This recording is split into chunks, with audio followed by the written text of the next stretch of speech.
The characters of my youth were colorful indeed, but they would surely have been bemused and bewildered if told they would be the subject of a multitude of books. Not because of any modest self-effacement, indeed, many of them considered themselves the royalty of their world, but because they believed that the work they held sacred was ensconced in the shadowlands, safe from the light of day by virtue of specters infinitely more powerful than even themselves, whose chilling power choreographed their own movements, defining the very stage where they played out their Macbethian dramas of intrigue and murder. But I didn't know what I was looking at then. The worlds my father and I intersected with were circumscribed by the need to know, and we were too far down the food chain to even know that. Instead, we fancied ourselves guardians or at least witnesses to some kind of gnosis, some secret knowledge whose alchemy gave us a taste of ambrosia on the tips of our tongues. This Crescent City cast of characters, some in my life from my earliest memories, included the world-famous Dr. Alton Ochsner, whose sprawling hospital complex, complete with luxury hotel, catered to the dictators of Latin America and their elite peers. Also, Dr. Mary Sherman, the only woman on Ochsner's staff in the JFK days, accidentally killed in his secret bioweapons lab, which also employed Oswald. She is the subject of two fine books by Edward T. Haslam, Jr. She was a doctor and a close friend to my dad, and they often visited one another. Dr. Edward T. Haslam, Sr. signed the insurance papers when my dad was disabled due to contracting serious bends on a deep dive in the Gulf of Mexico in January 1963. Father to the author of the aforementioned two books on Mary Sherman, Dr. Mary's Monkey and Mary, Fairy, and the Monkey Virus, his slight fudging on these insurance papers allowed my family to eat for 4 years. Carlos Marcello was the head of the first mafia family in the United States from the late 40s to the late 80s. Family and business associate of 3 of the 4 partners in an establishment which I opened as a bartender, the 4th partner being the owner of a professional football team. Since his death, numerous books have implicated Marcello in the assassinations of JFK, Robert Kennedy, and Martin Luther King. Barry Seal was a friend of my dad's from 1970 until Barry's assassination in 1986. I remembered him coming to the house a few times, once to discuss something with Dad about getting dynamite into Nicaragua. Officially recognized as the most successful dope smuggler of all time, his operation made a kingpin out of Pablo Escobar and is credited with fueling the crack epidemic. The Bushes and the Clintons are widely believed to have been involved in Barry's gun and drug network before any of them ran for president.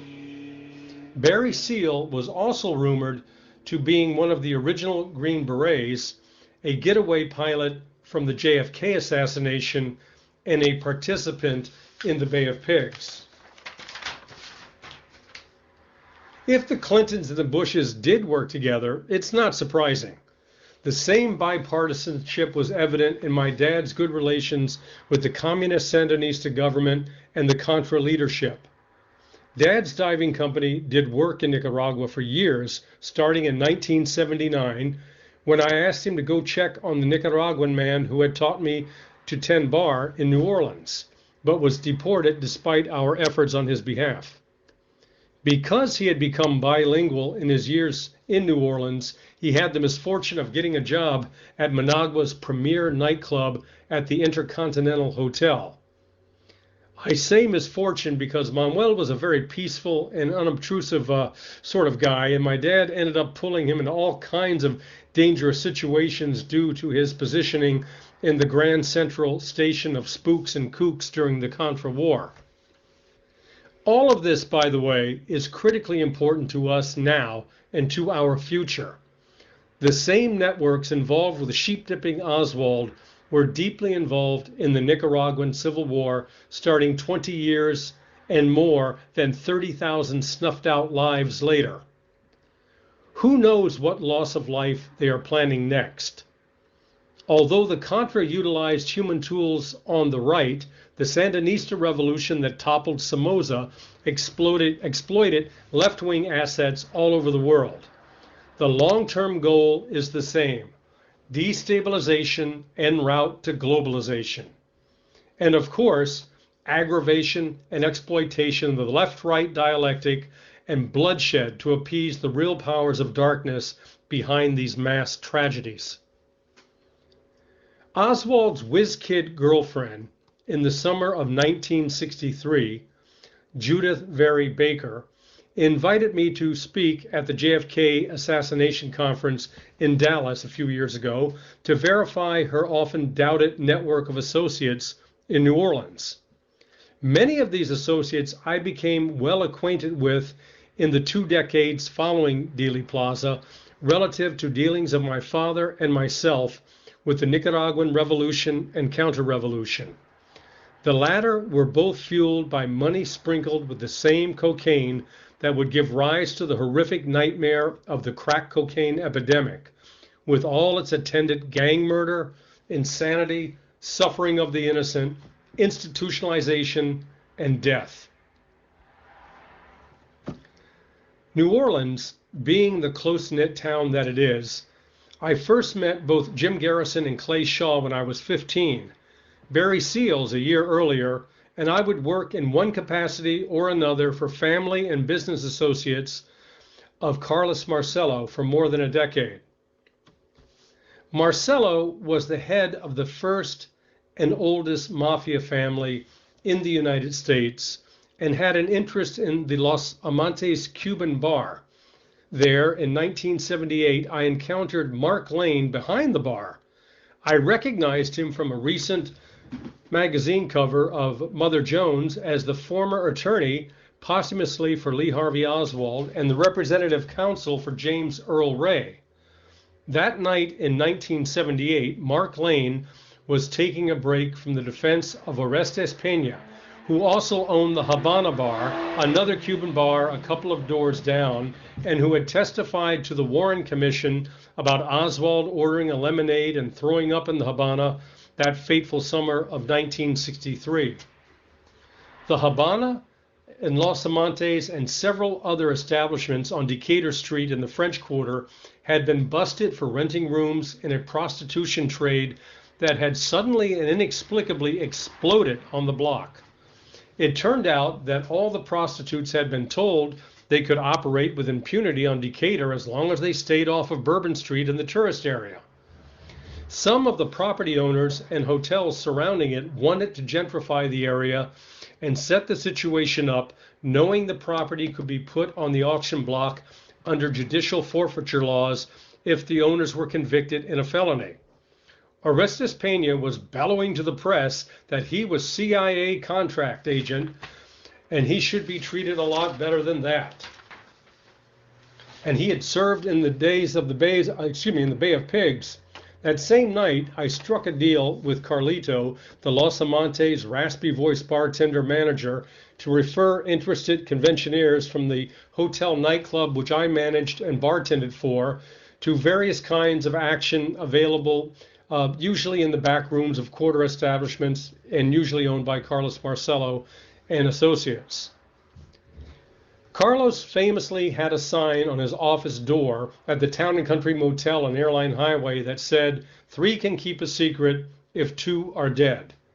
Indeed, a number of people turned up horizontal or went missing after running afoul of the law of silence, omerta. The rumors were the evidence was disposed of behind a restaurant owned by Al Capone's former personal chef. I came to see the New Orleans Mafia as a wholly owned subsidiary of the CIA. From what I gathered, this had been the case since at least the 1950s. At that time, a national mob conference in upstate New York got stumbled upon by an officer of the law, neither in the know or on the take, forcing a much chagrined J. Edgar Hoover to finally concede the reality of organized crime, which he had denied for decades. This made secrets a little harder to keep, even if two were dead, in Carlos's words. Eventually, this was not so important, as the higher-ups could easily discredit a whistleblower or put a lid on his coverage in the press. But for some reason, many of those involved in the Nicaragua crack cocaine Mena, Arkansas pipeline met untimely fates. Barry Seals was gunned down while technically in police custody. His supplier, Pablo Escobar, grew rich and powerful in this operation, got elected to the legislature in Colombia, spread a fortune among the poor. He nonetheless maintained his homicidal ways and met his own bloody end. Philip Marshall was part of this network, active in New Orleans at New Orleans Lakefront Airport, writing about his adventures in a thinly disguised novelization. He also wrote a non-fiction take on the 9/11 events. When I heard about this, I looked him up on the internet to find out that he had allegedly committed suicide after murdering his two teenage children. The crucial nexus around Alton Ochsner and his Ochsner Foundation Hospital in New Orleans should also concern us in the 2020s. Since the global VIDCO disease and Biden's VC mandates, we have faced escalating medicalization of our lives in our identity and our access to the public, things that we used to take for granted. From Judith Baker and others, we hear he was running a bioweapons lab under the auspices of the MK-Ultra mind control program of Dr. Sidney Gottlieb. This lab was allegedly tasked with creating ways to assassinate Fidel Castro. Oswald was to be the delivery agent, and Marita Lorenz was to administer it in a honey trap, getting espionage mileage Oswald was out of his Soviet defection and his sheep dipping in New Orleans. Ochsner was allegedly instrumental in arranging the mini media blitz that Oswald's one-man Communist Party movement received that summer. Such cozy relations between medical superstars like Ochsner and covert intelligence operations of the GTO, the Globo Techno Occult, is unfortunately not rare, and now more than ever. And by the way, I didn't mean to imply that Oswald was a member of the Communist Party. As you know, his organization was the Fair Play for Cuba Committee. The first time I met Alton Ochsner, it was practically hate at first sight. I was a teenage bartender working a private party in a suite at the New Orleans Marriott. Ochsner stomped up to my bar, scowling and hissing, "This is not a whiskey sour. A whiskey sour is red." About as red as his face was. At first, I was not flustered, and I started to explain to him how there were many correct recipes for every drink, depending on the manual or the bar guide or the SOP of the establishment. He was adamant and abusive. Not surprising. As the head of tropical medicine at prestigious Tulane Medical School, he browbeat his own son, Mims Ochsner, without mercy in front of the other students in the class. Nonetheless, Mims Ochsner also became a doctor, and from what I can gather, my dad's handler regarding all things Nicaragua. I remember my dad mentioning it at one point that Mims was starting to be perceived by others in the operation as getting soft, meaning, I suppose, that he didn't feel that all the egregious violence that went along with being opposed to communism was always prudent. Dr. Mims Ochsner choked to death in the middle of the bloodletting in Nicaragua in 1985 while eating dinner. He was 57. Also, while head of tropical medicine at Tulane, Dr. Alton Ochsner discouraged his students from operating on black women with fibroids, implying that eugenics should take its course. He was not only anti-communist, he was fervently anti-black. As abusive as he was, the same arrogance was to have tragic consequences with a new but not sufficiently tested inoculation for polio. Cultured on monkey organs, it is now known that many of these doses were contaminated. Pompously assuring a hesitant public that as a medical professional he knew better than they did, and that they should just trust the science, He gave it to his own two grandchildren, killing one of them and giving the other polio. An attending physician also contracted polio. Perhaps people should not be so quick to use the word hesitancy as a pejorative these days. I've given a little more time to Ochsner because of his incredible respectability in historical memory and the nexus he represents between the power elite, covert intelligence, and the medical science establishment. As the first to seriously link lung cancer to cigarette smoking, he turned that insight into a crusade as early as the 1940s. Well, even a stopped clock is right twice a day, and the powers that be saw an opportunity, perhaps, to insinuate regulation into personal behavior long encouraged, habits that their own corporate peers had in fact instigated. So when the time was right, Ochsner's American Cancer Society's anti-smoking campaign gained a lot of traction. By the way, young Dr. Ochsner had become famous already for being the man who brought blood transfusion technology to Europe during World War I. There were vast discrepancies between public appearances and private actions among the elite then, and there still is now. We don't need to encourage evil with passivity and willful ignorance. Maybe we can't stop such villainy until Messiah comes back, but we sure as heck don't have to play a part in furthering its cause. When it comes to war, medicine, politics, or anything in the public arena, we should not give our trust to science or any other technocratic elite so easily. This is just a brief introduction to some of the New Orleans characters whose life skirted my own and got me looking in a certain direction, and who are often linked with assassinations, conspiracies, the underworld, drug smuggling, revolutions, and more. I hope to expand the number of these personages and the quantity of info on them in future videos.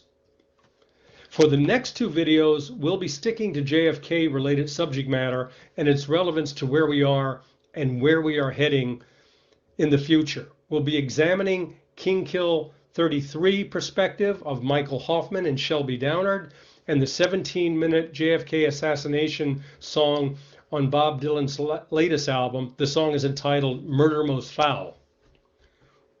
We'll end the year with a look at the decade's most important book, Timothy Alberino's Birthright, The Coming Post-Human Apocalypse and the Usurpation of Adam's Dominion on Planet Earth.